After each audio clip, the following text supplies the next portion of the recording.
Hello and welcome to another video from Keto A GoGo. In this series of videos we've been talking about fasting. I've also been putting my money where my mouth is and undergoing a 3-day fast with no food at all.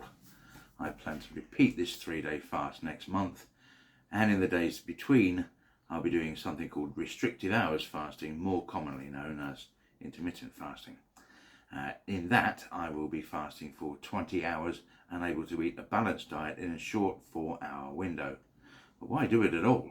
Surely the body is designed to eat, and we're supposed to eat 3 times a day, right? Well, personally, I'm doing it because I'm at least 50 kilos overweight and I'm a type 2 diabetic. This is not the case of having a defective thyroid. I haven't got big bones. It isn't being unlucky to inherit fat genes. It's my fault. I was responsible. And stick around and I'll explain how I went from this guy to this guy.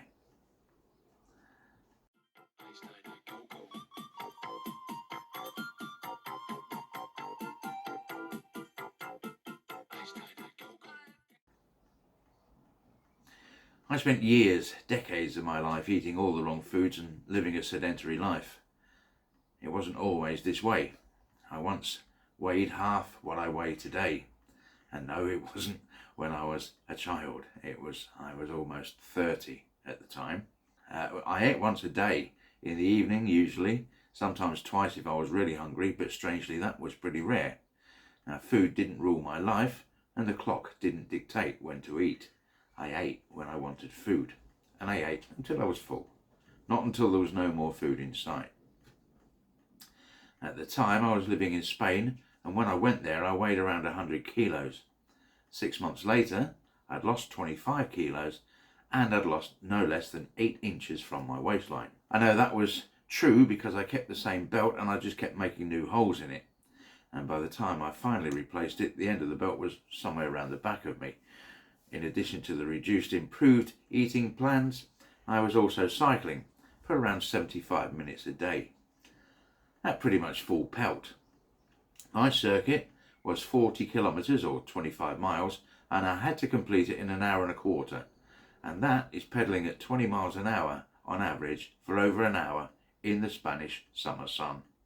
So maybe not so surprising that I lost so much weight. The other thing that I think we can take from my recollection of those glory days is that the adage, eat less, move more, is true. As uncomfortable as it makes us feel, because eating less and moving more tends to work. But not if you're diabetic. I'll explain that in the next video in this series.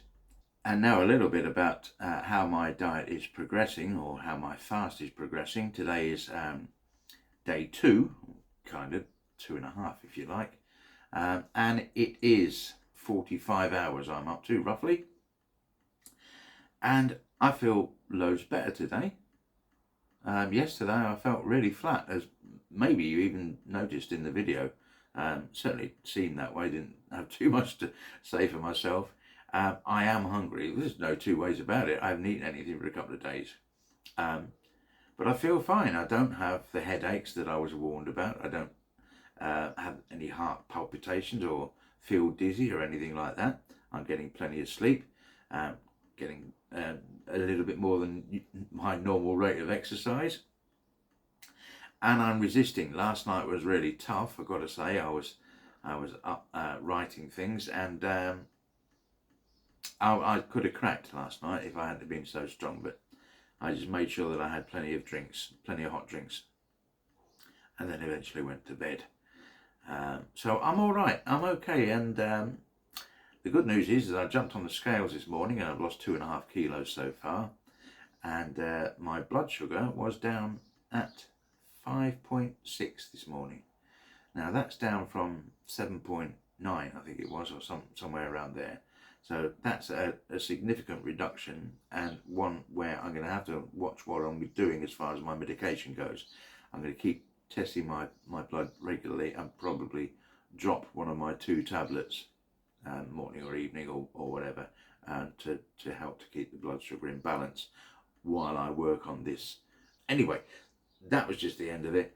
I'm going to see you tomorrow, and remember that tomorrow I get to have something to eat at about 5 p.m.